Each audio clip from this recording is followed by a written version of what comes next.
તો ગાંધીનગરથી હાલ મહત્વના સમાચાર સામે આવ્યા છે। ગાંધીનગરથી હાલ મહત્વપૂર્ણ વિગતો સામે આવી, જ્યાં અગ્નિકાંડના 20 મૃતદેહોના ડીએનએ મેચ થઈ ગયા છે। ગેમિંગ ઝોનમાં મૃત્યુ પામનારા 16 પુરુષના ડીએનએ મેચ થયા છે। 20 પૈકી 4 મહિલાઓના ડીએનએ મેચ થઈ ગયા છે।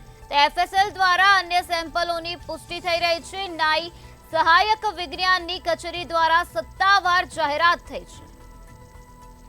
ગાંધીનગરથી આ સમાચાર સામે આવ્યા છે, જે અગ્નિકાંડના 20 મૃતદેહોના ડીએનએ મેચ થયા હોવાનું સામે આવ્યું છે, જેમાં ગેમિંગ ઝોનમાં મૃત્યુ પામનારા 16 પુરુષના ડીએનએ મેચ થયા, તો આ સાથે 20 પૈકી 4 મહિલાઓના ડીએનએ મેચ થઈ ગયા છે।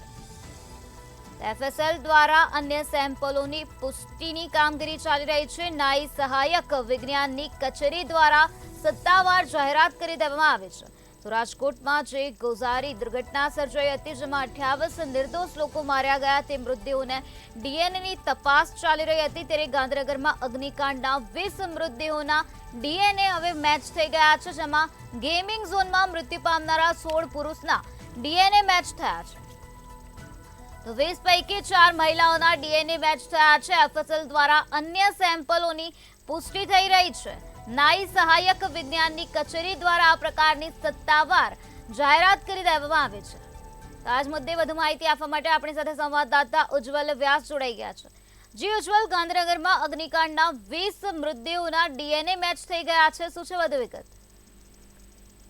જી બિલકુલ, આપને જણાવી દઉં કે રાજકોટના અગ્નિકાંડમાં જે આ હૃદયદ્રાવક જે ઘટના બની, તેની અંદર ડીએનએ મેચ કરીને જે બળી ગયેલા મૃતદેહ હતા, તે પોતાના પરિવારને, સ્વજનને સોંપવા માટેની કામગીરી ડીએનએ દ્વારા કરવામાં આવતી હોય છે। જેના અનુસંધાનમાં એફએસએલ દ્વારા આ ઘટના બની ત્યારથી સતત 18 તજજ્ઞોની ટીમો દ્વારા તબક્કાવાર જે પૃથ્થકરણ કરવામાં આવે છે, તેમાં અત્યાર સુધીમાં 20 મૃતદેહની ડીએનએ મેચ થઈ છે, એટલે કે 20 મૃતદેહની ઓળખ થઈ ગઈ છે અને તેમના પરિવારજનોને સોંપવાની કામગીરી પણ ચાલી રહી છે।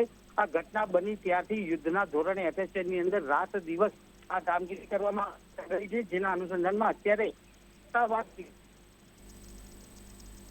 એટલે કે એના ડીએનએ મેચ થઈ ગયા હોવાનું ખુદ એફએસએલના રિપોર્ટ દ્વારા થકી જાણવા મળ્યું છે। જી ઉજ્જવલ, સમગ્ર માહિતી આપવા બદલ આભાર। તો રાજકોટમાં જે અગ્નિકાંડ સર્જાયો હતો, જેમાં નિર્દોષ લોકો માર્યા ગયા હતા, તે મૃતદેહના ડીએનએ અને તપાસની કામગીરી ચાલતી હતી, ત્યારે ગાંધીનગરથી આ મહત્વના સમાચાર સામે આવ્યા, જ્યાં અગ્નિકાંડના 20 મૃતદેહોના ડીએનએ મેચ થઈ ગયા છે। ગેમિંગ ઝોનમાં મૃત્યુ પામનારા 16 પુરુષના ડીએનએ મેચ થયા, તો આ સાથે 4 મહિલાઓના ડીએનએ મેચ થઈ ગયા છે।